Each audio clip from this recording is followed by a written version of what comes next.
चार दिवसांचा रिमांड संपल्यानंतर दिल्लीचे मुख्यमंत्री अरविंद केजरीवाल यांना आज कोर्टात हजर करणार। सकाळी 11 वाजता केजरीवालांना राऊस एव्हेन्यू कोर्टात हजर करणार। लोकसभा निवडणुकीची मॅच मोदींनी फिक्स केली। अंपायर आपणच नेमले। विरोधकांच्या 2 खेळाडूंना अटक केली। राहुल गांधींचा आरोप। ईव्हीएम आणि मॅच फिक्सिंग शिवाय भाजपला 180 जागा जिंकणं सुद्धा अशक्य। राहुल गांधींचं आव्हान। प्रेस आणि सोशल मीडियावर दबाव असल्याचा देखील आरोप। केजरीवाल यांच्यावरील कारवाई म्हणजे संविधानावर हल्ला। आपल्याला संविधान वाचवण्यासाठी लढायचे। रामलीला मैदानातून शरद पवारांचा भाजपवर हल्लाबोल।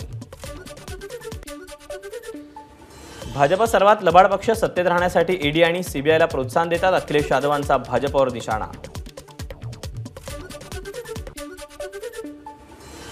सत्ता येते आणि जाते, मात्र अहंकाराचा नाश होतो। प्रियंका गांधींचं वक्तव्य। हेमंत सोरेन आणि अरविंद केजरीवाल यांच्या तात्काळ सुटका करण्याची प्रियंका गांधींची मागणी। आरबीआयच्या कार्यक्रमासाठी पंतप्रधान नरेंद्र मोदी आज मुंबई दौऱ्यावर। पंतप्रधान मोदींच्या हस्ते कार्यक्रमाचं उद्घाटन। यावेळेला मुख्यमंत्री आणि उपमुख्यमंत्री देखील राहणार उपस्थित। महाराष्ट्र सदन घोटाळा प्रकरणी आज सुप्रीम कोर्टात सुनावणी। छगन भुजबळांना दिलासा दिल्याच्या विरोधात अंजली दमानी यांची याचिका।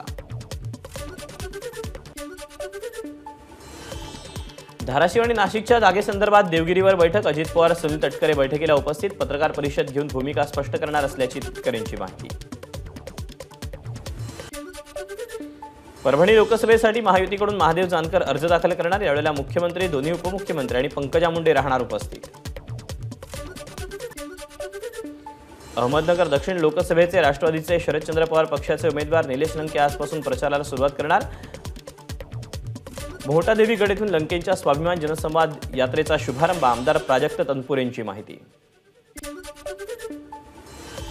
माहितीच्या शिरूर लोकसभा मतदारसंघाची आज समन्वय बैठक। मंत्री चंद्रकांत पाटील आणि उदय सामंत राहणार उपस्थित। विजय संकल्पासह प्रचाराचं नियोजन आणि रणनीती आखली जाणार।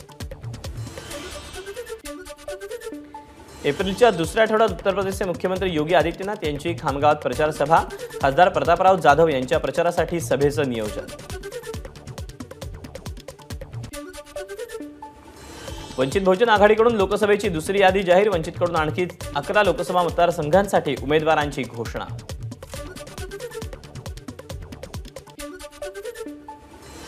हिंगोलीतून डॉक्टर बीडी चव्हाण यांना उमेदवारी। लातूरातून नरसिंगराव उदगीरकर तर सोलापुरातून राहुल गायकवाड यांना वंचितची उमेदवारी जाहीर।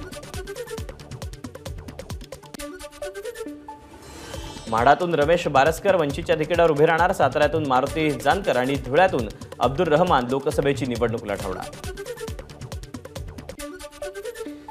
हातकणंगलेमधून दादासाहेब चौगडा पाटील यांना लोकसभेची उमेदवारी तर रावेरमधून संजय पंडित ब्राह्मणे तर प्रभाकर देवमन बाकले यांना जालन्यातून वंचितची उमेदवारी घोषित। मुंबई उत्तर मध्यमधून अब्दुल हसन खान यांना तर रत्नागिरी सिंधुदुर्गमधून काका जोशींना वंचितकडून उमेदवारी जाहीर।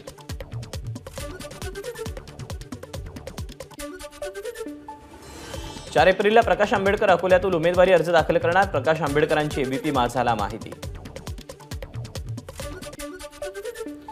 शिर्डीच्या जागेसाठी उपमुख्यमंत्री फडणवीस आग्रही होते, मात्र एकनाथ शिंदेंना अडचण होती। मंत्री रामदास आठवले यांची माहिती। भारतीय जनता पार्टी हा पक्ष दलित, मागासवर्गीय, बहुजन समाजाचा पक्ष। केंद्रीय मंत्री रामदास आठवलेंचं वक्तव्य। तर संविधान बदलणार अशा अफवांवर विश्वास ठेवू नका, आठवलेंचं तरुणांना आवाहन। वंचितला उद्धव ठाकरे आणि महाविकास आघाडीचा आता अनुभव आला असेल। भाजप नेते प्रवीण दरेकरांचा टोला। तर भाजप हवेत काम करणारा पक्ष नाही, दरेकरांची प्रतिक्रिया। महाराष्ट्रात महायुतीचं मिशन 48, त्यासाठी भाजपच्या कार्यकर्त्यांनी कामाला लागावं। उपमुख्यमंत्री देवेंद्र फडणवीस यांच्या पदाधिकाऱ्यांना सूचना। महायुतीचा उमेदवार आपलाच समजून भाजप कार्यकर्त्यांनी काम करावं, फडणवीसांचं आवाहन। पृथ्वीराज चव्हाणांच्या कराड निवासस्थानी जयंत पाटील आणि पृथ्वीराज चव्हाणांची बंद दाराआड चर्चा। सांगली आणि सातारा लोकसभेच्या उमेदवारीबाबत चर्चा। देशाची सेवा किंवा विकासाच्या दृष्टीने नाही तर शरद पवारांना संपवण्यासाठी सुनेत्रा पवारांना उमेदवारी, हे भाजपचं षडयंत्र। खासदार सुप्रिया सुळेंचा हल्लाबोल। बारामतीची लेक आहे असं म्हणता मग आजपर्यंत 15 वर्षात काय कामं केली? ओबीसी नेते टीपी मुंडे यांचा खासदार सुप्रिया सुळेंना सवाल।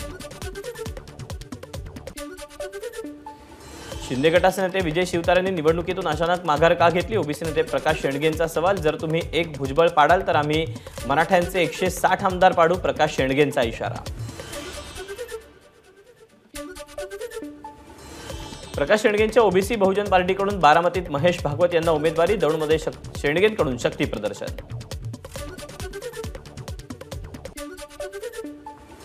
शिरूर लोकसभा मतदारसंघात महायुतीकडून शिवाजीराव आढळराव पाटलांना उमेदवारी. जनतेचे प्रश्न सोडवण्यासाठी आढळरावांकडून गेल्या 20 वर्षांची जनता दरबाराची परंपरा कायम.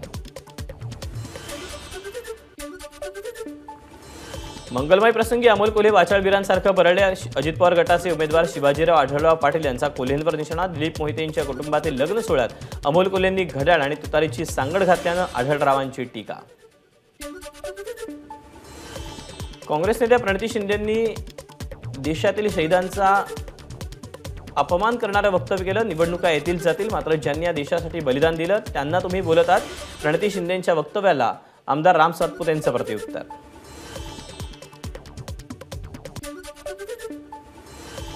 सेवानिवृत्त शब्दाचा मला राग येतो, त्यामुळे मी कधीच सेवानिवृत्त होणार नाही. उदयनराजेंची मिश्किल प्रतिक्रिया. साताऱ्यातील शिक्षिका सेवानिवृत्त कार्यक्रमात उदयनराजेंचं वक्तव्य. शासकीय कामकाजात मुख्यमंत्र्यांना मदत करणं ही खदगावकरांची जबाबदारी, मात्र खदगावकर राजकीय मदत करत असतील तर याची चौकशी होऊन त्यांना निलंबित केलं पाहिजे. शरद पवार पक्षाचे आमदार प्राजक्त तनपुरेंची मागणी. छत्रपती संभाजीनगरमधून माजी आमदार हर्षवर्धन जाधव पुन्हा लोकसभेच्या रिंगणात. प्रकाश आंबेडकरांनी संधी दिली तर वंचितकडून निवडणूक लढवण्याची घोषणा. नांदेडच्या नरसी इथं भाजपकडून प्रचार मेळाव्याचं आयोजन. विकासासाठी एकोप्यानं काम करू, खासदार अशोक चव्हाणांची ग्वाही. राणा जगजितसिंग पाटलांनी घेतली फडणवीसांची भेट. सागर बंगल्यावर दोघांमध्ये 1 तास चर्चा. जगजितसिंग पाटील भाजपचे तुळजापूरचे आमदार. रत्नागिरी सिंधुदुर्ग लोकसभा मतदारसंघात ठाकरेंची सभा. 3 मे रोजी कणकवलीत उद्धव ठाकरेंची तर 4 मे रोजी आदित्य ठाकरेंची सभा. हातकणंगले लोकसभा मतदारसंघात ठाकरे गटाकडून मोर्चे बांधणीला सुरुवात. राजू शेट्टी यांच्या विरोधात उमेदवार देण्याची ठाकरे गटाची तयारी. जळगावमध्ये महायुतीकडून स्मिता वाघ यांना उमेदवारी. अजित पवार गटाकडून नाराजी व्यक्त. आमच्या नेत्यांचा आणि कार्यकर्त्यांचा मान सन्मान केला जात नसेल तर आपण काम करणार नाही, मंत्री अनिल पाटील यांची भूमिका. धुळ्यात राष्ट्रवादी काँग्रेसच्या आढावा बैठकीत पक्षातील अंतर्गत वाद चव्हाट्यावर. काँग्रेस कार्यक्रमासंदर्भात शहर अध्यक्षांना विश्वासात घेतलं जात नसल्यानं कार्यकर्ते नाराज. मंत्री अनिल पाटलांसमोरच कार्यकर्त्यांचा गोंधळ. लोकसभेच्या पार्श्वभूमीवर हिंगोलीत भाजपाची आढावा बैठक. हेमंत पाटलांची उमेदवारी बदलण्याच्या मागणीसाठी जिल्ह्यातील पदाधिकारी आज फडणवीसांची भेट घेणार. हेमंत पाटील यांची उमेदवारी रद्द करून उमेदवारीचा फेरविचार व्हावा. भाजपचे आमदार भीमराव केराम यांची मागणी. निवडणुकीतून माघार घेताच विजय शिवतारेंना कार्यकर्त्यांचं खरबरीत पत्र. माझा नेता पलटूराम निघाला, पत्रात उल्लेख.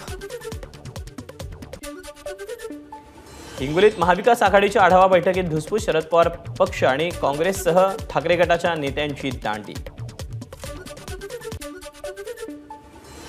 यंत्रणा कशा वापरायच्या हे भाजपकडून शिकावं. नवनीत राणांच्या निकालावरून जितेंद्र आव्हाडांची भाजपवर टीका.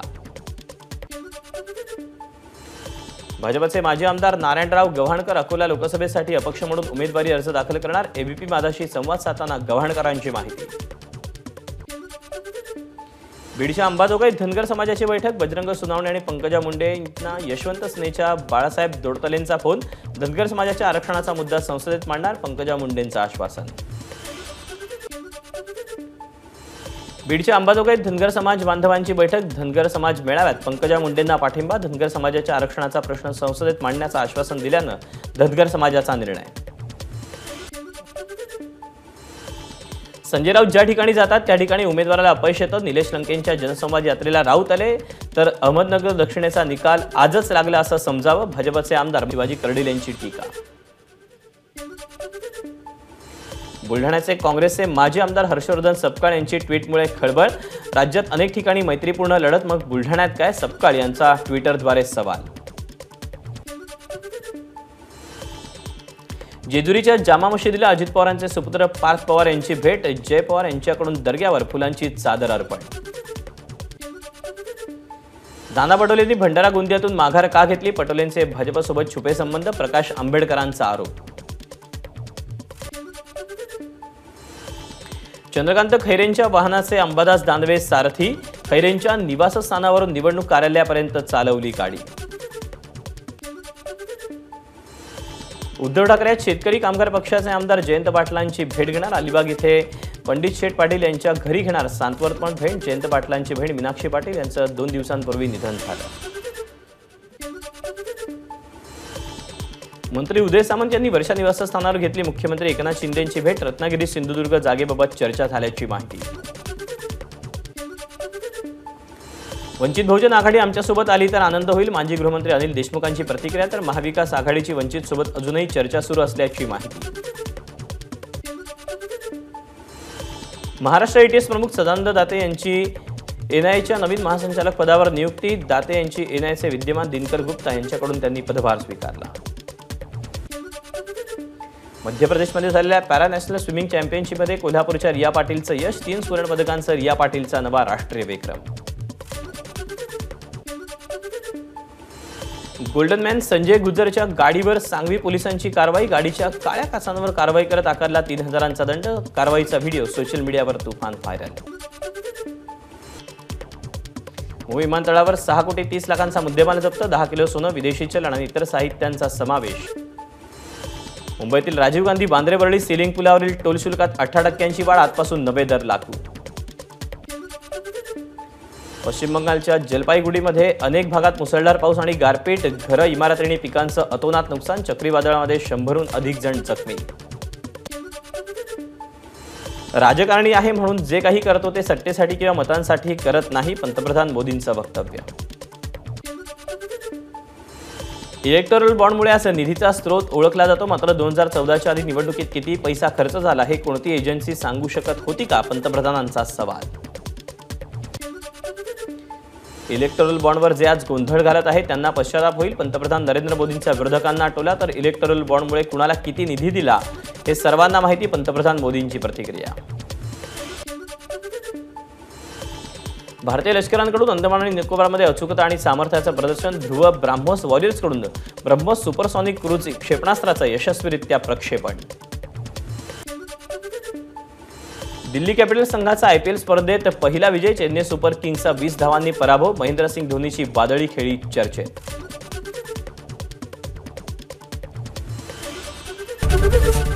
एबीपी माझा, उघडा डोळे बघा नीट.